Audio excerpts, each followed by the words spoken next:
नमस्कार। भारत मौसम विज्ञान विभाग की तरफ से आप सभी को दशहरे की हार्दिक शुभकामनाएं। भारत मौसम विज्ञान विभाग आपका स्वागत करता है दैनिक मौसम परिचर्चा में। यदि हम पिछले 24 घंटे में हुई वर्षा की बात करें पूरे देश पर, तो जैसा कि हम जानते हैं कि उत्तरी भारत पर इस समय मौसम पूरी तरह शुष्क चल रहा है। दक्षिणी प्रायद्वीप पर इस समय हल्की से मध्यम वर्षा केरला, कर्नाटका और तमिलनाडु पर पिछले 24 घंटे में दर्ज की गई है। इसके अलावा चूंकि एक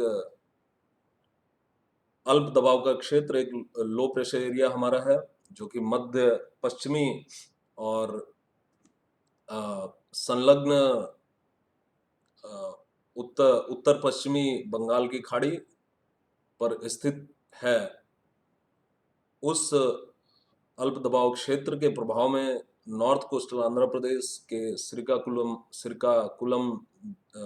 डिस्ट्रिक्ट पर 7 सेंटीमीटर वर्षा दर्ज की गई है, जो कि अ, पिछले 24 घंटे में दर्ज की गई है, जो कि हमारा समय प्रारंभ होता है कल के 8:30 8:30 आवर्स आईएसटी से लेकर के आज के 8:30 आवर्स आईएसटी तक। और साथ ही पारादीप, जो कि उड़ीसा का एक स्टेशन है, वहां पर 6 सेंटीमीटर साउथ उड़ीसा पर वर्षा दर्ज की गई है। साउथ इंटीरियर कर्नाटका के देवनगेरे स्टेशन पर भी 6 सेंटीमीटर, और हडबे और लॉन्ग आइलैंड अंडमान निकोबार द्वीप समूह के स्टेशनों पर 4 और 5 सेंटीमीटर वर्षा दर्ज की गई है। अब यदि हम अगले 5 दिनों की मौसम की चेतावनी की बात करें, तो हमारे पास अभी एक अल्प दबाव का क्षेत्र है, जो कि साउथ ईस्ट अरेबियन सी, यानी दक्षिणी पूर्वी अरब सागर और उससे संलग्न लक्षद्वीप द्वीप समूह पर है एक अल्प दबाव का क्षेत्र। इस अल्प दबाव क्षेत्र के प्रभाव में केरला, तमिलनाडु, कोस्टल और साउथ इंटीरियर कर्नाटका पर के छिटपुट स्थानों पर भारी वर्षा अर्थात 7 से 11 सेंटीमीटर की वर्षा होने की संभावना है अगले 24 घंटों में। और उसके उसके अगले 24 घंटों में अर्थात 16 तारीख को यह जो वर्षा है, भारी वर्षा या अति भारी वर्षा अर्थात 11 से 15 सेंटीमीटर की वर्षा में तब्दील हो सकती है, जो कि घाट एरिया तमिलनाडु के घाट क्षेत्रों और केरला पर यह वर्षा संभाव्य है। अगर हम 17 तारीख से देखें, तो फिर यह वर्षा की यह तीव्रता घट जाएगी और केवल केरल और तमिलनाडु पर केवल छिटपुट स्थानों पर भारी वर्षा की संभावना विद्यमान रहेगी। साथ ही हल्की से मध्यम वर्षा इन सभी सब डिविजन्स पर, उप विभागों पर जारी रहेगी अगले 3 दिन तक। और उसके बाद में हम जैसा कि देख सकते हैं 18 और 19 तारीख को कोई भी प्रायद्वीपीय भारत पर किसी भी तरह की वेदर वार्निंग, किसी भी तरह की मौसम की चेतावनी नहीं दी गई है। अब अगर हम दूसरे हमारे सिनॉप्टिक सिस्टम्स देखते हैं, तो एक हमारा अल्प दबाव का क्षेत्र है, जो कि west central and adjoining north west bay of उत्तरी आंध्र प्रदेश और दक्षिणी उड़ीसा तट पर है। और एक हमारे पास पश्चिमी विक्षोभ है, जो कि हमारे देशांतर 62 डिग्री पूर्वी और अक्षांश 28 डिग्री उत्तरी के उत्तर में स्थित है। तो जहां तक इस पश्चिमी विक्षोभ का प्रश्न है, तो अगले 24 घंटों में इस विक्षोभ के और अधिक दक्षिण अर्थात अरेबियन सी, अरब सागर में और अधिक आने की संभावना है। और इसके अगले 2-3 दिनों तक लगभग 65 डिग्री देशांतर लॉन्गिट्यूड के आसपास बने रहने की संभावना है। और ये हमारा एक अल्प दबाव का क्षेत्र है, जो कि आपके west central and adjoining north west bay पर है। तो इसका अगले 3 दिनों तक जो इसकी गति है, वह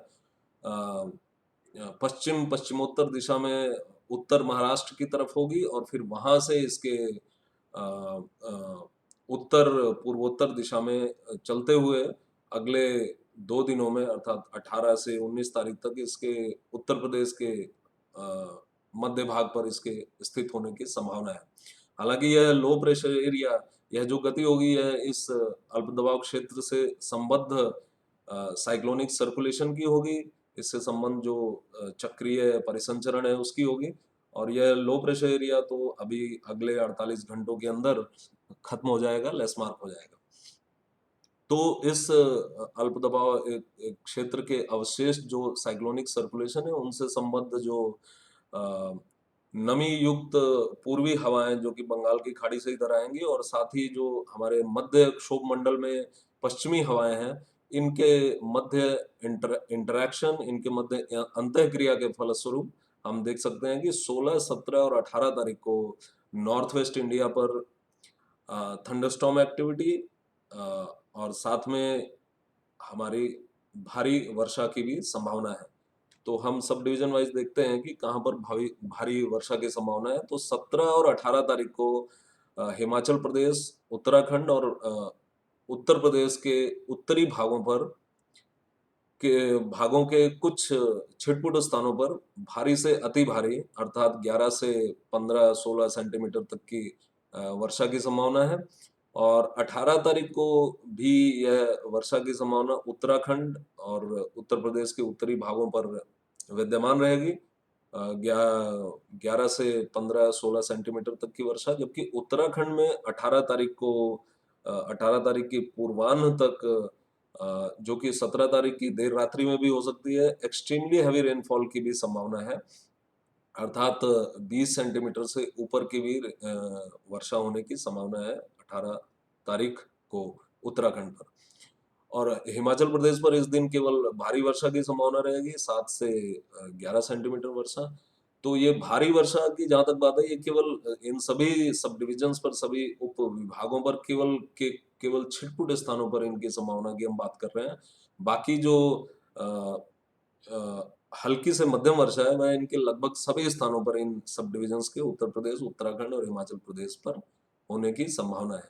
थंडरस्टॉर्म एक्टिविटी 16 तारीख से ही प्रारंभ होने की संभावना है, 16 तारीख के सायंकाल से। और पंजाब, हरियाणा और ईस्ट राजस्थान पर थंडरस्टॉर्म एक्टिविटी 16, 17 और 18 को होने की संभावना है। और साथ ही यहाँ पर हल्की से मध्यम वर्षा इस दौरान यहाँ के आइसोलेटेड टू स्कैटर्ड प्लेसेस पर होने की संभावना है। अर्थात यह जो हमारा वेदर सिस्टम है, यह हमारा पश्चिमी उत्तर प्रदेश तक ही सीमित रहेगा, और और अधिक इसके और अधिक पश्चिम की तरफ अर्थात हरियाणा, दिल्ली और ईस्ट राजस्थान और पंजाब की तरफ इसका प्रभाव कम रहेगा इस अंतराल में। तो जहां तक इस चेतावनी, मौसम की चेतावनी की इस एरिया का सवाल है, तो यदि आप उत्तराखंड और हिमाचल के पहाड़ी क्षेत्रों की यात्रा करने की कोई योजना बना रहे हैं इस दौरान, 16 से 18 तारीख के दौरान, तो कृपया उसको, अपनी यात्रा को स्थगित करें और इसे 18 तारीख के बाद अथवा यदि संभव हो तो उसके पहले आप इसको शेड्यूल करें। सो फिर ये जैसे ही हमारा जो ये पश्चिमी विक्षोभ है और इसके साथ जो ये इंटरेक्शन जोन है, जैसे ही हमारा पूरब की तरफ गति करेगा, पूरब की तरफ जैसे ही ये मूव करेगा, तो उसके बाद हम देख सकते हैं कि 19 तारीख से यहाँ पर कोई भी मौसम की चेतावनी हम नहीं जारी कर रहे हैं। केवल ईस्ट यूपी पर, पूर्वी उत्तर प्रदेश पर, जो कि बिहार के सटे हुए पूर्वी उत्तर प्रदेश पर थंडरस्टॉर्म एंड लाइटनिंग की प्रोबेबिलिटी रहेगी, ईस्ट एमपी पर थोड़ा रहेगी। और 19 तारीख को हमारे छिटपुट स्थानों पर बिहार और झारखंड और पश्चिमी बंगाल पर छिटपुट स्थानों पर भारी वर्षा की संभावना रहेगी। साथ ही लाइट टू मॉडरेट रेनफॉल कई स्थानों पर या सभी स्थानों पर भी हो सकती है। और इसके लो प्रेशर एरिया के जैसे ही इसका अंदर का मूवमेंट अगर हम देखें, तो अभी हमारे नॉर्थ कोस्टल आंध्र प्रदेश पर वेरी हैवी रेनफॉल की संभावना है अगले 24 घंटे में, और साउथ उड़ीसा पर हैवी रेनफॉल की संभावना है अगले 24 घंटे में। और फिर 16 तारीख को भारी वर्षा की संभावना यहाँ पर कंटिन्यू रहेगी। हालांकि अति भारी वर्षा, बहुत भारी वर्षा नहीं होगी, लेकिन भारी वर्षा की संभावना 16 तारीख को भी रहेगी तेलंगाना पर, विदर्भ पर, साउथ छत्तीसगढ़ पर, साउथ उड़ीसा पर और नॉर्थ कोस्टल आंध्र प्रदेश पर।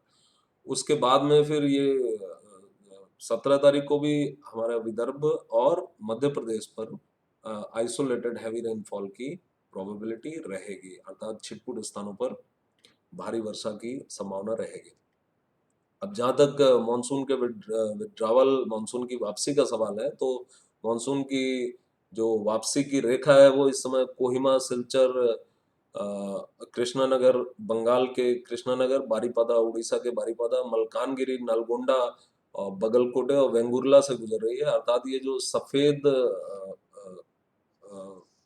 रंग में हम देख रहे हैं जो भारत का हिस्सा, वहां से मानसून की वापसी हो चुकी है।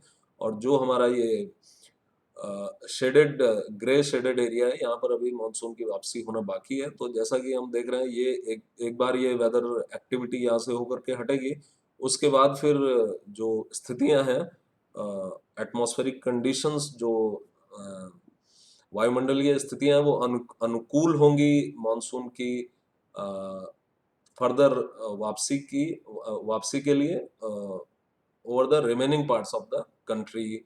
जो हमारा कुछ हिस्से अभी बचे हुए हैं नॉर्थ ईस्ट इंडिया के, कुछ हिस्सा पश्चिमी बंगाल और उड़ीसा का बचा हुआ है, कुछ हिस्सा तेलंगाना का, और हमारा पूरा ही आंध्र प्रदेश लगभग पूरा बचा हुआ है, और कर्नाटका, केरला, तमिलनाडु, लक्षद्वीप और अंडमान एंड निकोबार आइलैंड बचे हैं। तो यहाँ से वापसी होगी, और फिर उसके बाद नॉर्थ ईस्ट मानसून अर्थात पूर्वोत्तर मानसून की स्थापना के संदर्भ में भी इसकी जो एटमॉस्फेरिक कंडीशंस है वो इसके अनुकूल होंगी। तो आज इतना ही। कल हम फिर मिलेंगे दैनिक मौसम परिचर्चा के साथ, अगले 5 दिनों की मौसम की चर्चा करने हेतु। तब तक के लिए धन्यवाद।